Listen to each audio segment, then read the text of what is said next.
السلام علیکم ورحمۃ اللہ وبرکاتہ۔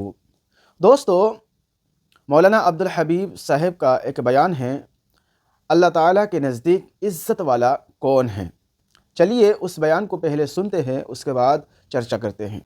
ایک بڑا ہی ایمان افروز واقعہ جس سے ہمیں بہت کچھ سبق ملے گا، اور آج کل کیونکہ اسلامی بہنیں بھی پردے میں ہیں، فیملی کے لوگ ہیں، اس واقعے سے ہم سب کے لیے کچھ نہ کچھ سیکھنے کے لیے ہے کہ صحابی رسول حضرت عبداللہ ابن عباس فرماتے ہیں، یہ صحابی ابن صحابی ہیں، یہ کہتے ہیں کہ فتح مکہ کے دن جب ہمیں فتح مکہ نصیب ہو گئی اور کعبہ کانکر ہو گیا، ہمیں کعبہ شریف کی طرف ایک طرح سے کنٹرول مل گیا، تو سرکار دو عالم علیہ السلام نے اپنے مؤذن حضرت بلال حبشی کو حکم دیا کہ کعبے کی چھت پر چڑھ کر اذان دیں۔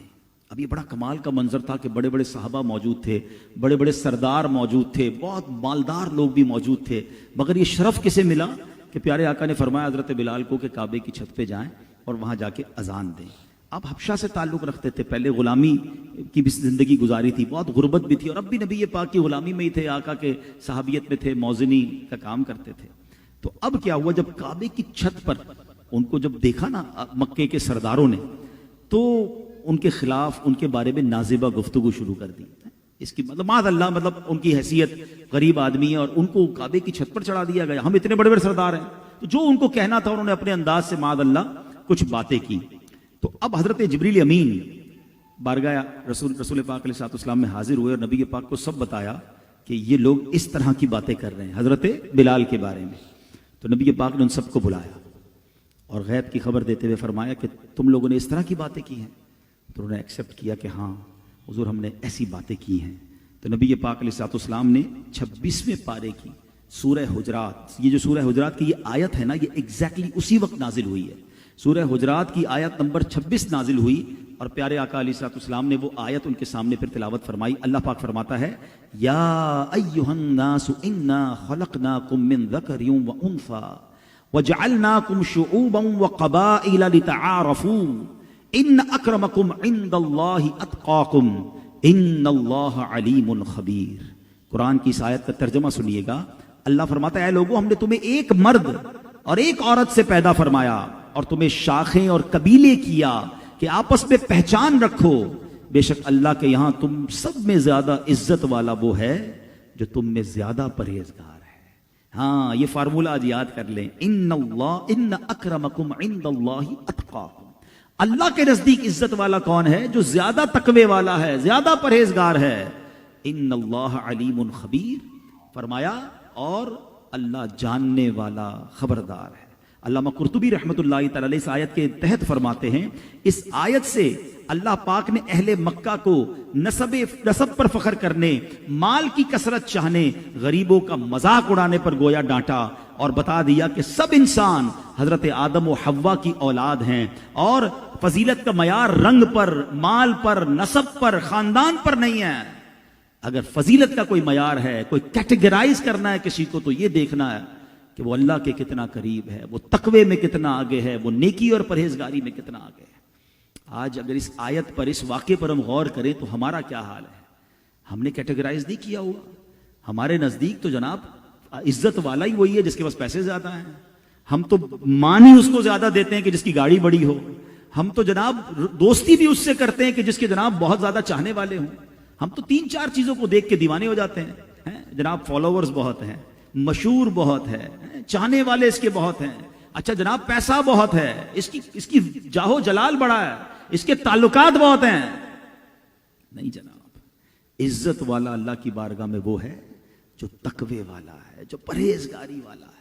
اللہ کرے یہ بات ہمیں سمجھ آ جائے، یہ بات ہمیں رشتوں کے وقت بھی یاد رکھنی ہے۔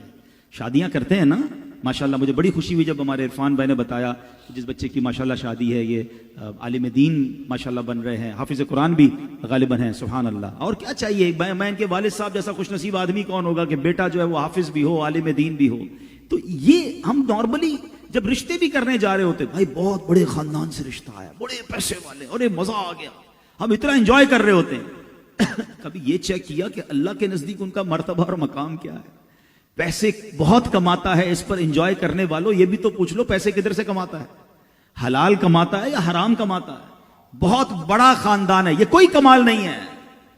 کمال یہ ہے کہ اللہ کی بارگاہ سے اس کا تعلق کیسے ہے۔ بڑے نام والے اگر رب کو ناراض کر رہے ہیں, اللہ سے جنگ لیے ہوئے ہیں, سود کا کام تو اللہ سے جنگ کر رہا ہے نا, تو جو اللہ سے جنگ کرے گا وہ تو برباد ہوگا. آپ اپنی بچی ادھر دے رہے ہیں جو اللہ سے جنگ کر رہا ہے, آپ رشتہ ادھر کر رہے ہیں جو رب کو ناراض کر رہا ہے.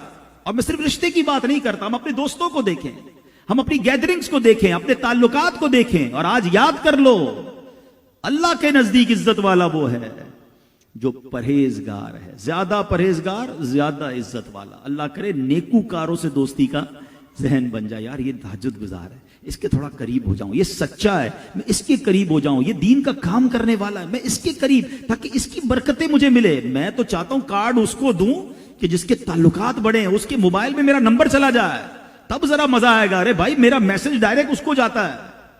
نہیں میرے پیارے اسلامی بھائی, کام ایسے دوست آئیں گے, کام ایسی گیدرنگز آئیں گی کہ اگر نیکوکاروں کے ساتھ, پرہیزگاروں کے ساتھ, قرآن ایک اور جگہ ارشاد فرماتا ہے کونوا مع الصادقین, سچوں کے ساتھ ہو جاؤ. ہمیں تو دوستی وہ اچھا لگتا ہے جو زیادہ اچھا جھوٹ بولے, زیادہ چٹکلے سنائے, زیادہ ہمیں جناب انجوائے کروائے, معاذ اللہ بری باتیں کرے, ہمیں مزہ آتا ہے رات اس کے ساتھ بیٹھنے میں. قرآن کہہ رہا ہے سچوں کے ساتھ ہو جاؤ, ہم جھوٹوں کے ساتھ بیٹھیں. پلیز ہمیں سوچنا ہوگا. مجھے ایک حدیث یاد آ گئی, آئے ہائے, اچھے دوست پتہ ہے صرف دنیا میں کام نہیں آئیں گے. دنیا کے فوائد سوچو کہ میرا دوست ایسا ہو کہ جب خدا نہ خواستہ میں گناہ کی طرف جاؤں تو مجھے روکے, مجھے سمجھائے, میں نماز کی طرف سستی کروں تو مجھے مسجد کو لے کر جائے. یہ دوست اچھا, یا وہ دوست اچھا کہ کبھی کوئی بیان سن کر اجتماع میں شرکت کر کے میں کہوں کہ نہیں یار اب نماز پڑھنی ہے, یار بہت ہو گیا, گناہ کر لی, توبہ کر لی, اور نماز کی طرف جاؤں تو مذاق اڑائے. خیر تو ہے بھائی, جمعہ پڑھتا تھا ٹھیک تھا, کیا مولوی بننا ہے, کیا ٹوپی لگا لی ہے. ایسے بھی تو دوست ہیں نا. ہمیں اچھے وہ لگ رہے ہیں جو میری عبادت پر میرا مذاق اڑا رہے ہیں. میں اللہ کے قریب ہوں تو مجھے, اور ایسے کئی بار ہوا, ہم نے دیکھا. بلکہ میں آپ کو ایک سوال کرنا چاہتا ہوں, ایک لاجیکلی کوسچن ہے میرا, کہ 27 رمضان کہہ لیں, 15 شعبان کہہ لیں, کئی لوگ آپ میں سے اعتکاف میں بھی بیٹھے ہوں گے, کتنی بار ہم نے نیتیں کی ہیں. کبھی سوچا آپ نے, اگر لسٹ بناؤ نا کہ میں نے اپنی لائف میں کتنی بار گناہ چھوڑنے کی نیت کی, کتنی بار میں نے نماز کی نیت کی, کتنی بار میں نے حرام کام چھوڑنے کی نیت کی. وجہ کیا ہے, میں نیت پکی کرتا ہوں, روتا بھی ہوں, رو رو کے دعائیں مانگی ہیں, پکی توبہ بھی کی ہے, مگر وہ نیت کنورٹ کیوں نہیں ہو رہی عمل کے اندر. دیر از سم ریزن آپ غور کریں گے نا تو ایک ہی ملے گا, کہ جس وقت میں نے نیت کی تھی نا اس وقت میں پکا تھا اپنی نیت میں, میرے آنسو بھی بہ رہے تھے, میں نے اللہ سے سچے وعدے کیے تھے, مگر ان نیتوں کے ساتھ, اس قلب کے ارادے کے ساتھ جہاں میں بیٹھا نا, یہ وہی گناہگار دوست تھے جو مجھے نیکی کرنے نہیں دیتے. میں ان کے پاس جا کر پھر برائیوں میں مبتلا ہو جاتا ہوں. تو پتہ یہ چلا کہ وہ ساری نیتوں کو امپلیمنٹیشن میں پرابلم آئی, میری بیڈ گیدرنگز. اگر میں سچوں کے ساتھ بیٹھنے لگ جاتا, نیکوکاروں کے ساتھ بیٹھتا, تو میری لائف میں بدلاؤ آ جاتا. تو اپنی زندگی میں یہ یاد رکھیے گا. اور پھر مرنے کے بعد جنازے میں, ایصال ثواب میں, یہ تو دوست کام آتے ہیں, مگر جو میں حدیث آپ کو سنانا چاہتا ہوں, نسائی شریف کی حدیث ہے. حدیث کا مضمون یہ ہے کہ اللہ کریم کی بارگاہ میں پیارے آقا فرماتے ایک بندہ اللہ سے جھگڑا کرے گا. اچھا یہ جھگڑے کے الفاظ جہاں پر ہیں اس کے تحت لکھا کہ مان والا ہوتا ہے نا, پیار والی ضد. اللہ سے یہ جھگڑا کرے گا کہ یا اللہ تو نے میرے دوست کو جہنم میں ڈال دیا. ایک نیک دوست ہوگا, ایک اللہ کی بارگاہ میں مقبول ہوگا, اس کے لیے جنت ہوگی, مگر وہ کہے گا یا اللہ تو نے میرے دوست کو جہنم میں ڈال دیا. اے اللہ میں گواہی دیتا ہوں اس نے میرے ساتھ نمازیں پڑھی ہیں, میرے ساتھ روزے رکھے ہیں, میرے ساتھ عبادتیں کی ہیں. تو اللہ فرمائے گا کہ جا کے اپنے دوست کو جہنم سے نکال کر لیا.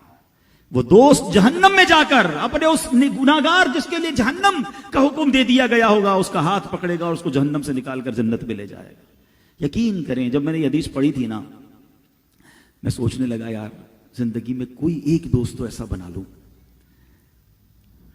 کہ اگر قیامت کے دن میرے بارے میں گناہوں کے سبب خطا کار تو ہے نا, جہنم کا آرڈر ہو جائے تو وہ دوست اللہ کی بارگاہ میں کھڑا ہو جائے کہ یا اللہ یہ میرا دوست ہے, میں نے نمازیں پڑھی ہیں اس کے ساتھ, میں نے روزے رکھے ہیں. میں آپ کو ایک مشورہ دیتا ہوں, بڑے دل سے مشورہ دے رہا ہوں کہ کچھ نیک دوست بناؤ اور اللہ کی رحم. آپ کہیں کدھر ملیں گے, آج ہیں دعوت, میری اسلامی بہنیں بھی مجھے سن رہی ہیں, دعوت اسلامی کے ماحول میں آپ کو نیک اعمال پر عمل کرنے والے ملیں گے. آپ کو دعوت اسلامی کے ماحول میں, سب کی بات نہیں کر رہا, کچھ آپ تلاش کرو جو 12 ماہ مدنی قافلے والے ہیں, جو ماشاءاللہ تہجد گزار ہیں, ان کے ساتھ کچھ مدنی قافلوں میں سفر کر لو, کچھ اجتماعات میں شرکت کر لو, کچھ عبادتیں ان کے ساتھ کر لو, اور پھر اللہ کی بارگاہ میں امید رکھو کہ کوئی تو دوست ایسا ہوگا جو اللہ کی بارگاہ میں کھڑا ہو جائے. اللہ مجھے اور آپ کو بلا حساب جنت میں داخلہ عطا فرمائے. مگر دوست اچھے ہونے چاہیے۔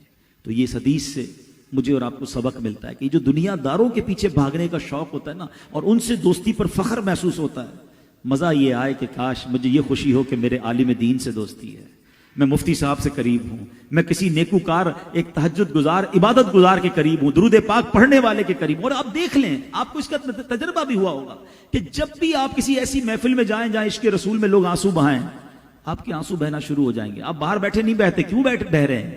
کیونکہ ماحول بنتا ہے، ایک گیدرنگ ایسی ہوتی ہے کہ جب مدینے کی یاد پر بات ہوتی ہے تو ہمارا دل بھی مچلنے لگتا ہے، جب خوف خدا پر بات ہوتی ہے ہمارے بھی آنسو بہنے لگ جاتے ہیں۔ رائٹ ناؤ ابھی دیکھ لو نا، ابھی کس کے ذہن میں برے خیالات آ رہے ہیں؟ ابھی کس کو جناب معاذ اللہ فلمیں، ڈرامے، گانے، باجے، جوئے یاد آ رہے ہیں؟ نہیں آ رہے ہوں گے۔ اللہ رسول کی باتیں ہوتی ہیں، اچھی محفل میں ہم بھی بدلتے ہیں، ہم پر امپیکٹ کریٹ ہوتا ہے۔ تو اللہ کرے یہ بات سمجھ آ جائے کہ اگر مجھے اپنے آپ کو واقعی نیک بنانا ہے، اللہ کا پسندیدہ بنانا ہے، ان اکرمکم عند اللہ اتقاکم، اس فہرست میں جانا ہے کہ میں بھی متقی بن جاؤں، تو مجھے متقی لوگوں کی صحبت اختیار کرنی ہوگی۔ تو میرے پیارے اسلامی بھائیوں، یہ پیغام قرآن کا آج لے کر جائیے، اچھے ماحول سے وابستہ ہو جائیے۔ تو دوستو، آپ نے بیان کو سنا، آپ کو پتہ چل گیا ہوگا کہ اللہ تعالیٰ کے نزدیک عزت والا کون ہے۔ کیا جس کے پاس زیادہ دولت ہو، زیادہ پیسے ہو، یا جس کے زیادہ چاہنے والے ہو، کیا وہی لوگ اللہ کے نزدیک عزت دار ہیں؟ نہیں، بلکہ اللہ کے نزدیک عزت دار، عزت والا وہی ہے جس کے پاس تقویٰ ہو، جو شخص پرہیزگار ہو۔ دوستو، آپ اللہ تعالیٰ کی عبادت کے لیے پیدا کیے گئے ہیں، تو اللہ تعالیٰ کی عبادت کر کے اللہ تعالیٰ کو راضی کیجیے، اللہ تعالیٰ کی عبادت کر کے اپنی اندر تقویٰ اور پرہیزگاری پیدا کیجیے، اور جب اپنی اندر تقویٰ اور پرہیزگاری کو پیدا کریں گے تبھی جا کر اللہ کے نزدیک آپ عزت دار بنیں گے۔ تو دوستو، یہ بیان آپ کو کیسا لگا کمنٹ کر کے بتائیے گا، اور اس بیان کو زیادہ سے زیادہ صدقہ جاریہ کی نیت سے آگے شیئر کیجیے گا۔ ملتے ہیں کسی اور ویڈیو میں، تب تک اپنا خیال رکھیں۔ خدا حافظ۔ السلام علیکم ورحمۃ